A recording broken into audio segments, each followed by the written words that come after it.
পরে আমার bag tag রাখলাম, ওড়না ঠিক করতে গেলাম, আবার হর্ন দিল। তো তখন আমি সিকিউরিটি গার্ডদেরকে ডেকে বললাম যে উনি যে বারবার হর্ন দিচ্ছে আপনারা বলছেন না কেন কিছু। আসসালামু আলাইকুম। কিছুক্ষণ আগে সপ্তক স্কোয়ার নামক একটা শপিং মলে, এটার 5 তলাতে আমার একটা ডক্টর অ্যাপয়েন্টমেন্ট ছিল, আমি সেখানে গিয়েছিলাম। ডক্টর দেখিয়ে আমি গাড়ি ডেকেছি এবং বাইরেই অপেক্ষা করছিলাম গাড়ির জন্য। গাড়ি আসলো, আমি দরজা খুললাম, দরজা খোলার সাথে সাথে পেছনের গাড়িটা হর্ন দেওয়া স্টার্ট করলো। আমি বসলাম, বসার পরে আমার ব্যাগ ট্যাগ রাখলাম, ওড়না ঠিক করতে গেলাম, আবার হর্ন দিল। তো তখন আমি সিকিউরিটি গার্ডদেরকে ডেকে বললাম যে উনি যে বারবার হর্ন দিচ্ছে আপনারা বলছেন না কেন কিছু। তখন একটা লোক এসে বলল যে মানে ওই লোকটাকে কমফোর্ট দিচ্ছে আর আমাকে সে খুবই ইগনোর করতেছে, যে আই এম টকিং বুলশিট, এই টাইপের একটা বিহেভিয়ার। সো উনি আমাকে মানে এই গাড়িটাকে উনি ইশারায় চলে যেতে বলে ওই গাড়িটাকে আসতে বলতেছে। আমি এটা যদি আপনার গাড়ি হয় তাহলে তো আপনার জানার কথা যে এটা তো উনি ঠিক করছেন, বলছে আপনি জানতো যান, এরকম জাস্ট সাথে সাথে এইরকম একটা বিহেভিয়ার করলো। আর ওনার পাশে আরেকটা লোক, আই ডোন্ট নো ওনার কি ফ্রাস্ট্রেশন, উনি আমার সাথে সাথে বলল আপনি জানতো যান, আমাদের সময়ের মূল্য আছে। ভাই, আপনার সময়ের মূল্য আছে, আমার সময়ের মূল্য নাই।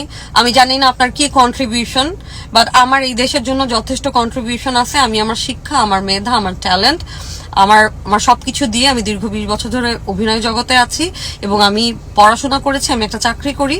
হ্যাঁ, আমি আমার দেশের জন্য যথেষ্ট কন্ট্রিবিউশন আছে, বাট অ্যাটলিস্ট আমার মধ্যে এতটুকু ম্যানার্সও আছে, এতটুকু স্বশিক্ষাও আছে যে কোনটা ম্যানার্সের বাইরে আর কোনটা এই যে মানুষকে এরকম নেগলেক্ট করে, মানুষকে ছোট করে, এটা যে একটা ফ্যামিলিকেও রিপ্রেজেন্ট করে সেটাও আমি খুব ভালো করে জানি।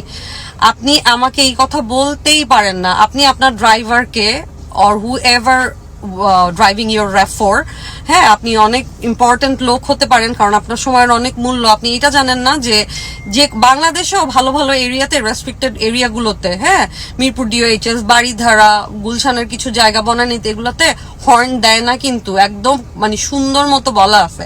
হ্যাঁ, if it was a emergency, ওনার যদি ইমার্জেন্সি লাইট অন করা থাকতো, আমি নিজে একদম রেসপেক্টফুলি আমি বুঝতাম যে এখানে একটা রোগী আছে, মরে যাচ্ছে, মানে এইরকম সিচুয়েশন।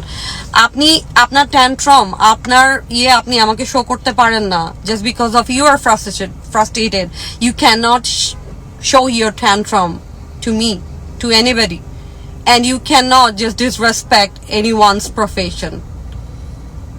বুঝছেন?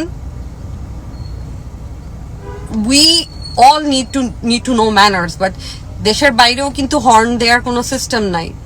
এবং আপনার ড্রাইভারটাকে আপনি আরো বেশি কমফোর্ট দিলেন যে ও দিস ইজ ভেরি নর্মাল। আপনি যখন তখন এরকম হর্ন দিয়ে দিয়ে মানুষকে বিরক্ত করতে পারেন। এখানে সাউন্ড পলিউশন হয়, এখানে নয়েজ পলিউশন হয়, এটা ট্রাফিক আইনের মধ্যেই পড়ে না। একজনের গাড়ি আসবে, সে উঠবে, সে যাবে। এখানে আমরা এইখানে সারা জীবনের জন্য মানে বসে রই নাই, এসে গাড়িটা চলে যাবে, বাট আমাকে তো ওখানে বসতে হবে। আমি কি এক পা দিয়ে তারপরে দৌড়াতে দৌড়াতে চলে যাব নাকি?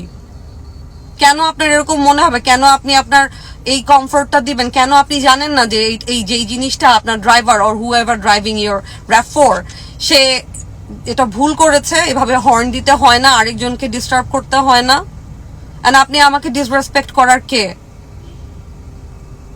শুক্রবার দিন আপনার কি মানে কি আপনার সময়ের মূল্য আছে ভাই?